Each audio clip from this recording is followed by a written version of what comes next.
लेकर आए हैं हिंदी का नाथ साहित्य। तो दोस्तों, कक्षा इसी के साथ शुरू करने जा रहे हैं और आपने कक्षा को शेयर और लाइक करना है और सब्सक्राइब करना है। तो दोस्तों, इसी के साथ कक्षा शुरू कर रहे हैं। विषय है हिंदी का नाथ साहित्य के महत्वपूर्ण प्रश्न। इससे पहले दोस्तों हमने कल सिद्ध साहित्य पढ़ाया, उससे पहले हमने रासो साहित्य पढ़ाया, आज नाथ पढ़ा रहे हैं। तो दोस्तों, इसके महत्वपूर्ण प्रश्न लेके आए हैं आपके लिए। तो चलो कक्षा को शुरू करते हैं बिना विलंब किए हुए, और कक्षा को हम थोड़ा तेज़ी से करेंगे। आपने कक्षा को रोकना है, प्रश्न को पढ़ना है और उसका जवाब देना है, और फिर आगे अगले प्रश्न पे जाना है। तो चलो शुरू करते हैं। पहला ही प्रश्न है कि नाथ साहित्य का प्रवर्तक किसे माना जाता है। तो आपने बताना है नाथ साहित्य का प्रवर्तक किसे माना जाता है। क्या मत्स्येंद्र नाथ और गुरु गोरखनाथ को माना जाता है, या आदिनाथ को माना जाता है, या फिर चरपटेनाथ को माना जाता है, और या जवालेंद्र नाथ को माना जाता है। तो इसका उत्तर जो है ए रहने वाला है। तो दोस्तों, पहले ही प्रश्न का उत्तर ए रहने वाला है। मत्स्येंद्र नाथ और गोरखनाथ जो है नाथ साहित्य के प्रवर्तक माने जाते हैं। तो दोस्तों, अगले प्रश्न पे बढ़ेंगे। अगला जो प्रश्न है वो है कि भगवान विष्णु के उपासक नाथों के द्वारा जो साहित्य लिखा गया वह क्या कहलाया। तो नाथ साहित्य का जो साहित्य है वो क्या कहलाया है, नाथों के द्वारा लिखा है। जैन साहित्य कहलाया क्या, या नाथ साहित्य कहलाया, या फिर राज साहित्य कहलाया, या फिर सिद्ध साहित्य कहलाया। तो इसका जो जवाब है वो रहेगा नाथ साहित्य। तो इसी के साथ हम अगले प्रश्न पे बढ़ते हैं दोस्तों। अगला जो प्रश्न है प्रश्न संख्या 3, कि राहुल सांस्कृत्यायन जी ने नाथ संप्रदाय को किस का विकसित रूप माना है। तो आपने बताना है कि राहुल सांस्कृत्यायन जी ने नाथ पंथ को किसका विकसित रूप माना है। सॉरी दोस्तों, जैन का माना है, या फिर नाथों का माना है, या फिर सिद्धों का माना है, या फिर बौद्धों का माना है। तो नाथ संप्रदाय का जो विकसित रूप है वो सिद्धों का है। इसी के साथ उत्तर डी पे चलेंगे, और इसी के साथ अगले प्रश्न पे चलते हैं दोस्तों। अगला ही जो प्रश्न है वो आपकी स्क्रीन के ऊपर है कि डॉक्टर रामकुमार वर्मा ने नाथों का चरमोत्कर्ष समय क्या माना है। कि डॉक्टर रामकुमार वर्मा ने नाथ साहित्य का चरमोत्कर्ष वर्ष किसे माना है। तो आपने बताना है क्या 12वीं से 13वीं शताब्दी माना है, या फिर 12 से 14 शताब्दी माना है, 13वीं से 15वीं शताब्दी माना है, या 11वीं से 13वीं शताब्दी माना है। तो इसका जो उत्तर है दोस्तों ये रहने वाला है बी। और इसी के साथ हम अगले प्रश्न पे बढ़ेंगे। अगला ही जो प्रश्न है प्रश्न संख्या 5। तो प्रश्न संख्या 5 है कि नाथ पंथ का विकसित रूप भक्ति काल में किस संप्रदाय में देखने को मिलता है। तो आपने बताना है कि नाथ संप्रदाय का जो विकसित रूप है वो भक्ति काल में किस रूप में देखने को मिलता है, या किस शाखा में मिलता है। तो क्या कृष्ण शाखा में मिलता है, या राम भक्ति शाखा में मिलता है, या फिर संत काव्य धारा में मिलता है, और या फिर सूफी काव्य धारा में मिलता है। तो दोस्तों, इसका जो प्रश्न का उत्तर है वो रहने वाला है सी। और इसी के साथ हम अगले प्रश्न पे बढ़ेंगे। प्रश्न संख्या 6 होने वाला है, और प्रश्न संख्या 6 है ये हमारे तुम्हारे स्क्रीन के ऊपर है कि आचार्य हजारी प्रसाद द्विवेदी ने नाथ पंथ को किस नाम से पुकारा है। तो आपने बताना है कि आचार्य हजारी प्रसाद द्विवेदी ने नाथ पंथ को किस नाम से पुकारा है।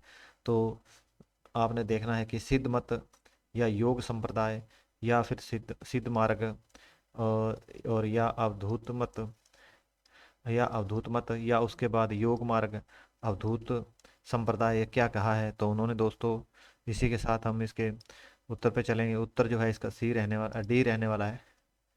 तो दोस्तों, उत्तर जो है डी, यानी कि आचार्य हजारी प्रसाद द्विवेदी सिद्ध मत मानते हैं, योग संप्रदाय मानते हैं, उसके बाद सिद्ध मार्ग मानते हैं, अवधूत मत भी मानते हैं, योग मार्ग मानते हैं, अवधूत संप्रदाय भी मानते हैं। तो दोस्तों, इसी के साथ हम प्रश्न संख्या 7 पे चलते हैं। प्रश्न संख्या 7 आपके सामने है कि नाथ साहित्य की अधिकांश रचनाएं किस गुरु के द्वारा लिखी गई है। तो आपने बताना है कि नाथ संप्रदाय की जो अधिकतर रचनाएं हैं वो किस गुरु के द्वारा लिखी गई है? क्या गोरखनाथ जी द्वारा लिखी गई है, या गुरु मस्तेंद्र नाथ के द्वारा लिखी गई है, या गुरु आदिनाथ के द्वारा लिखी गई है, या फिर गुरु चौरंगी नाथ के द्वारा लिखी गई है? तो इसका जवाब है जो ए रहने वाला है कि गुरु गोरखनाथ जी की जो रचनाएं हैं वो अधिकांश नाथ पंथ की मानी जाती है। तो इसी के साथ दोस्तों प्रश्न संख्या 8 पे चलेंगे। प्रश्न संख्या 8 है कि आचार्य रामचंद्र शुक्ल और डॉक्टर रामकुमार वर्मा ने नाथों का समय क्या माना है? तो आपने बताना है कि इन दोनों ने क्या समय माना है। तो पहले जो प्रश्न आया था उसमें तो था कि 11वीं से 12वीं शताब्दी जो माना था, पर अभी जो आप पूछ रहा है कि आचार्य रामचंद्र शुक्ल और डॉक्टर रामकुमार वर्मा ने नाथों का समय क्या माना है, तो आपने बताना है 11वीं शताब्दी माना है, 12वीं शताब्दी माना है, या फिर 13वीं शताब्दी माना है, और या फिर 14वीं शताब्दी माना है। तो दोस्तों इसका जवाब रहने वाला है 13वीं शताब्दी माना है, यानी कि उत्तर सी रहने वाला है। और इसी के साथ हम दोस्तों अगले प्रश्न पे बढ़ेंगे। अगला जो प्रश्न है वो प्रश्न संख्या 9 है कि नाथों की कुल संख्या कितनी मानी जाती है? तो आपने बताना है कि नाथों की संख्या जो है 84 है, या फिर 8 मानी गई है, या फिर 12 मानी गई है, या फिर 9 मानी गई है। तो दोस्तों नाथों की संख्या जो है वो 9 मानी गई है। इसी के साथ दोस्तों डी उत्तर रहने वाला है। और हम अगले प्रश्न पे चलते हैं। अगला जो प्रश्न है वो आपकी स्क्रीन पे है कि गोरक्ष सिद्धांत के अनुसार, गोरक्ष सिद्धांत एक रचना है जिसके अनुसार क्या है, नाथ संप्रदाय के नव प्रवर्तक किसे माना गया है? तो आपने बताना है कि इनमें से यही है क्या? नागा अर्जुन है, जड़ भरत है, हरिश्चंद्र है, उसके बाद सत्यनाथ है, भीमनाथ है, गोरक्षनाथ है, चरपटनाथ है, उसके बाद जलंधर है, उसके बाद मल्यानुर्जुन है। तो दोस्तों इसका जो जवाब है वो रहने वाला है डी, यानी कि ये सभी जितने गुरु है ये 9 के 9 ये गोरक्ष सिद्धांत पुस्तक के अनुसार माने जाते हैं। नागार्जुन, जड़भरत और हरिश्चंद्र, सत्यनाथ, भीमनाथ, गोरक्षनाथ, चरपटनाथ और जलंधरनाथ और मल्यानुर्जुन। ठीक है, इसी के साथ हम अगले प्रश्न पे बढ़ेंगे। प्रश्न संख्या 11। प्रश्न संख्या 11 है कि नाथ साहित्य की प्रमुख रचनाएं नहीं है, तो प्रमुख विशेषताएं नहीं है दोस्तों, सॉरी, नाथ साहित्य की प्रमुख विशेषताएं नहीं है। तो आपने दे बताना है कि नाथ साहित्य की प्रमुख विशेषताएं क्या क्या नहीं है। क्या नारी की निंदा है, क्या फिर मनोविकारों की निंदा है, या फिर भोग विलास की भर्त्सना की गई है, या फिर गुरु को महत्व नहीं दिया गया है? तो आपने इसका उत्तर देना है। तो इसका उत्तर जो रहने वाला है दोस्तों कि नारी की निंदा ये तो है उनके विशेषता, मनोविकारों की निंदा ये भी नाथ पंथ की विशेषता है, भोग विलास की भर्त्सना ये भी इनकी विशेषता है, गुरु का कोई महत्व नहीं ये इनकी विशेषता नहीं है, यानी कि इनका विशेषता है कि गुरु को महत्व दिया है इन्होंने। इसी के साथ दोस्तों हम अगले प्रश्न पे चलते हैं। प्रश्न संख्या 12 है जो कि आपकी स्क्रीन के ऊपर है कि नाथ साहित्य की सबसे बड़ी कमजोरी किसे माना जाता है? तो नाथ साहित्य की सबसे बड़ी कमजोरी आपने बताना है क्या माना गया है। रूखापन और ग्रस्त जीवन के प्रति अनादर है, और या फिर हठ योग का उपदेश है, और या फिर गुरु को विशेष महत्व है, या फिर ज्ञान की निष्ठा और पर्याप्त महत्व है। तो इसका दोस्तों उत्तर जो है वो रहने वाला है ए। तो इसी के साथ दोस्तों हम अगले प्रश्न पे चलेंगे। तो ये जो नीचे तीन दिए गए हैं ये है इनकी जो विशेषताएं हैं नाथ पंथ की, ये है कि हठ योग का उपदेश दिया इन्होंने, गुरु को विशेष महत्व दिया है, ज्ञान निष्ठा को पर्याप्त महत्व दिया गया है। ठीक है, तो इसी के साथ दोस्तों हम अगले प्रश्न पे चलते हैं। प्रश्न संख्या 13 है कि राजयोग, हठ योग, वज्रयान और जप योग या कुंडली योग किसे कहा जाता है? कि मन प्राण। तो आपने बताना है किसे कहा जाता है कि मन प्राण और शुक्र और वाक, उसके बाद कुंडलिनी या उपरोक्त सभी।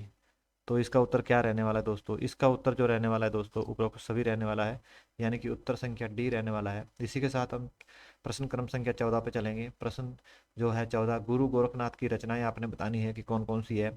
तो क्या शब्दी उनकी रचना है, पद उनके हैं, प्राण संकली और शिष्या दर्शन है, उसके बाद नरवय बोध है, उसके बाद रोमावली है। तो दोस्तों इसका उत्तर क्या रहने वाला है? इसका उत्तर रहने वाला डी, ये सभी रचनाएं जो है गुरु गोरखनाथ जी की है। तो इसी के साथ हम अगले प्रश्न पे चलेंगे। अंतिम प्रश्न है आज का हमारा कि गोरखबाणी रचना में किस गुरु ने गोरखनाथ की रचनाओं का संकलन किया है?